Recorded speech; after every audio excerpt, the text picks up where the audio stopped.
So today I want to talk about the copy and paste prince. So the other brother is being called out of touch with younger generations. Surprise, surprise.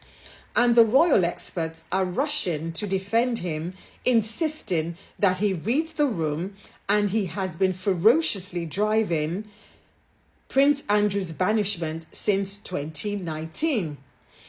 Except the last part may not be true because his father has equally briefed to the same press that he has been the one driving it and he made all the decisions and then informed his heir after the decisions were made. But again, it's a House of Windsor and you know what they say, a house divided cannot stand. But let's carry on with what I was trying to talk about. So here's my question.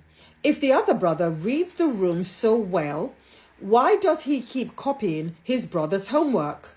Bear with me. Now, we know that the monarchy has youth problem because support among Gen Zs is falling rapidly and it's actually almost non-existent. And the other brother is supposed to be the bridge, the modern one, the relatable one. But what does relatable look like from the other brother?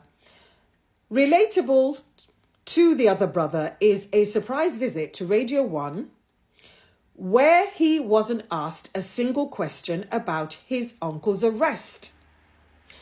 And it was a mental health interview where he talked about his struggles as an air ambulance pilot while his family was drowning in the Epstein scandal. Meanwhile, where was Harry and Meghan? They were in Jordan, in a refugee camp, playing football with displaced children, funding medical evacuations for wounded kids in Gaza. The British ambassador even thanked them personally.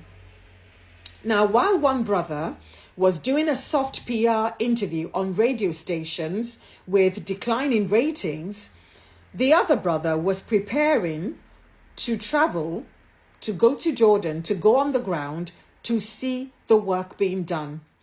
The thing is, Gen Zs can smell inauthenticity from a mile away.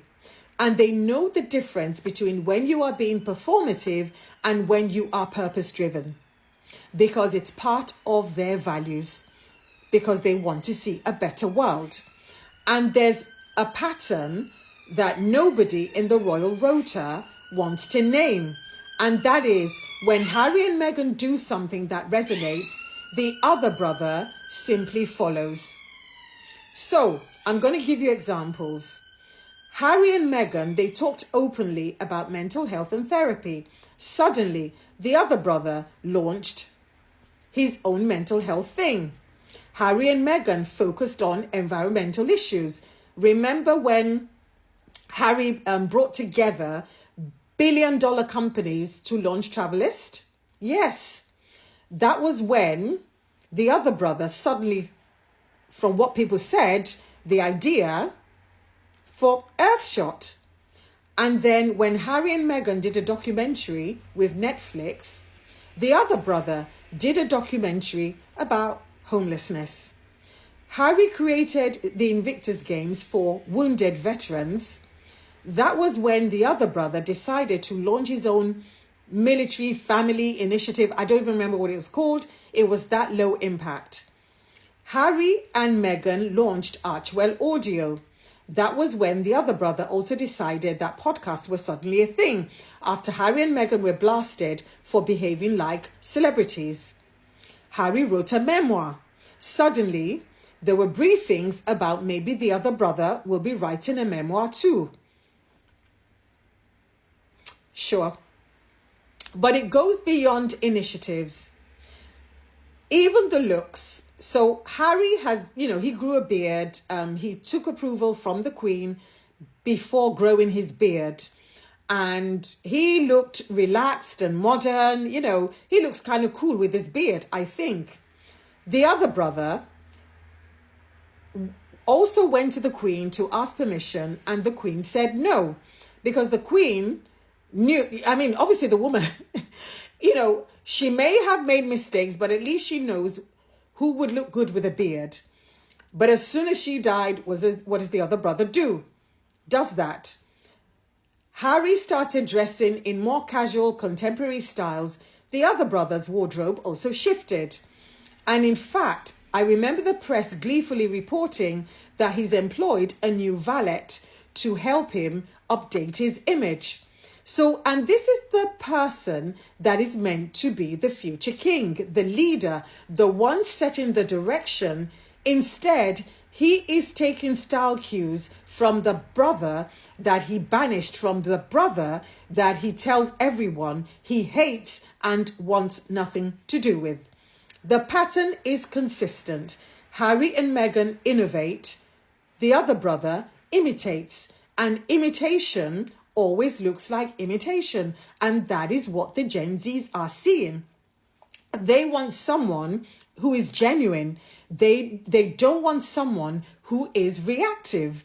And when it comes from conviction, they know. When it comes from staged PR, they know. So when the other brother went on a podcast, I was talking about his mental health. The first thing Gen Zs were saying is, but what about the victims of your uncle? What about those children? What about those women? What about those trafficked girls?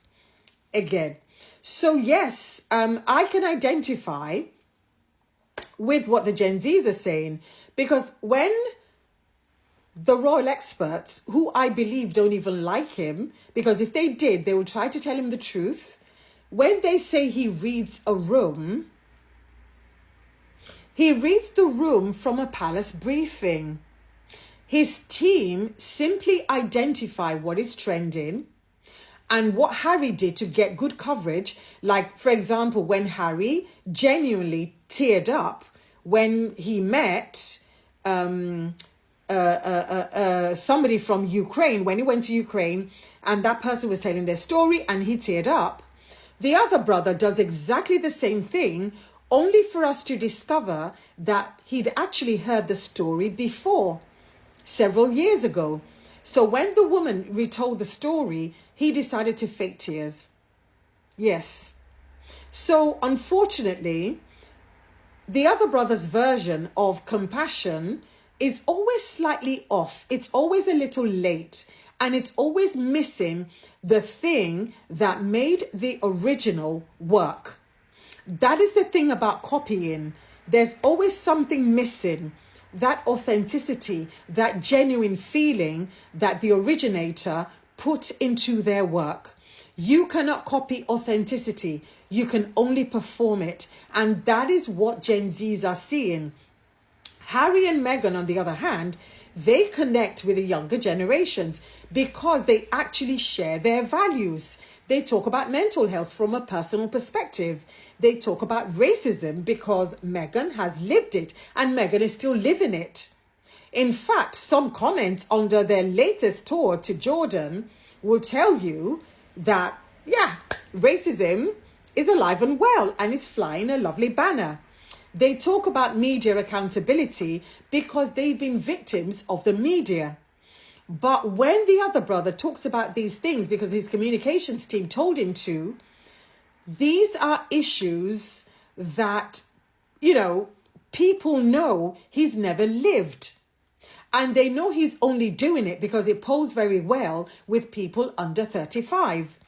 And Gen Zs did not grow up with deference to institutions like I did, for example. They grew up with social media and the ability to fact check in real time.